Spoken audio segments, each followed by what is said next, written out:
Les vraies voix, Frédéric Brindel. Les vraies voix ce soir particulièrement remontées parce que vous entendez, chers auditeurs, ce qu'il y a à l'antenne, mais hors antenne, c'est aussi costaud. Nicolas Corato, David Corsero, Pierre Gentillet sont là.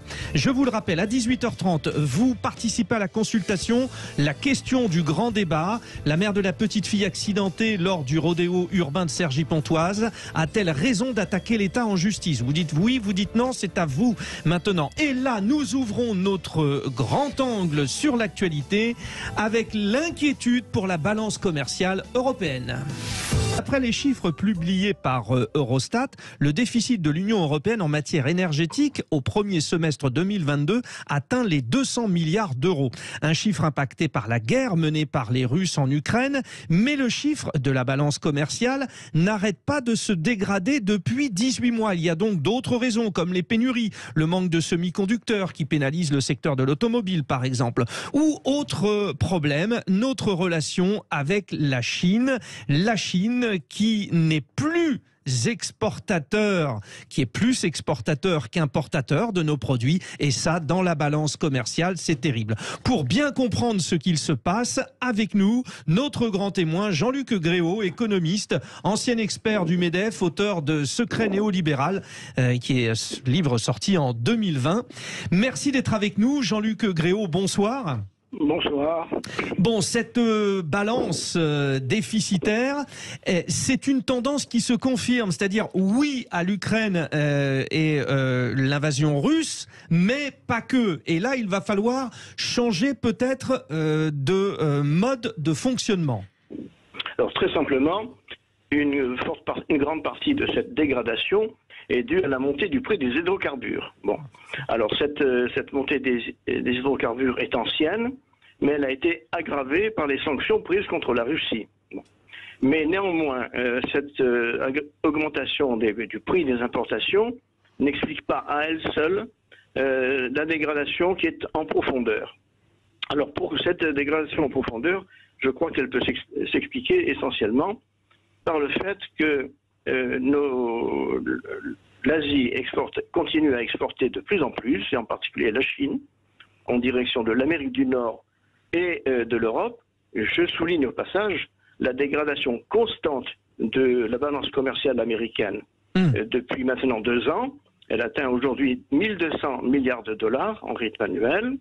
Donc c'est un problème global de déséquilibre entre les pays industriels nouveaux tels que la Chine et d'autre part l'Occident industriel comme l'Amérique du Nord et l'Europe. Vous dites, Jean-Luc Gréau, donc qu'en fait l'Union européenne n'est pas la seule, on va dire, victime de cette situation, que ce n'est donc pas, on va dire, un problème de gestion économique de l'Union européenne. On ne peut pas tirer à boulet rouge sur elle, c'est ça ?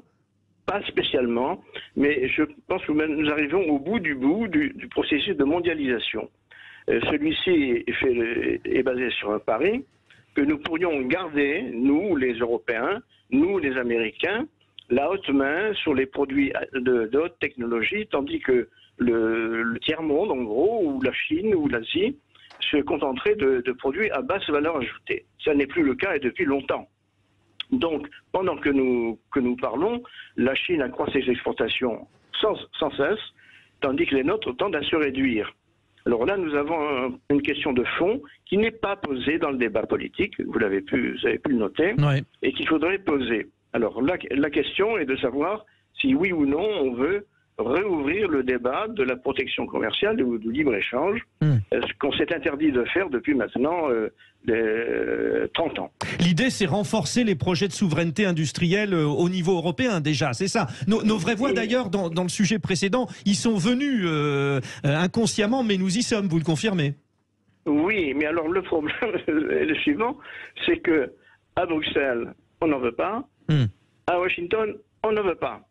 Et la question est que nos dirigeants politiques sont pris en main par les financiers, par les grands actionnaires du marché boursier, qui s'ingénuent à accroître la valeur pour l'actionnaire, qui implique qu'on réduise constamment les coûts du travail. C'est-à-dire qu'on continue à s'appuyer sur des pays à moindre coût du travail, dont la Chine est le plus brillant exemple. Une dernière question. il semble que l'Europe, donc évidemment, soit déficitaire de par sa balance commerciale, mais que la France, à son niveau, soit encore plus déficitaire que le niveau global de l'Union européenne. Nous sommes mauvais élèves ? C'est la Bérésida. Nous tentons à être le cancre de la zone euro et de l'Union européenne. Et ça est tout à fait troublant, puisque ça fait déjà 30 ans qu'on nous dit que nos gouvernants sont tout à fait avisés, sont tout à fait avertis des problèmes liés à la mondialisation, mais en même temps, ils n'en tirent pas les conséquences. Nous avons donc une question de fond. Je souligne, pour terminer, quand même que ces pays, en particulier d'Asie, mais pas seulement d'Asie, aujourd'hui font une politique de substitution de la production nationale ou locale aux importations. Et je prends l'exemple de l'Allemagne, dont le solde commercial tend à se dégrader. Tout simplement, elle exporte moins de biens d'équipement, comme elle le faisait auparavant, tout simplement parce que les pays importateurs de biens d'équipement allemands sont en mesure d'y substituer leur propre production. C'est très clair. Merci pour cet éclairage. Ça a été vraiment parfait. Jean-Luc Gréau, merci pour ces informations. On rebondissait sur une information chez nos confrères de l'Opinion aujourd'hui. On retrouve nos 3 vraies voix dans un instant avec le grand débat de 18h30 sur les rodéos urbains. La maman de la petite fille accidentée à Cergy-Pontoise lors d'un rodéo urbain a-t-elle raison d'attaquer l'État en justice ? On revient tout de suite.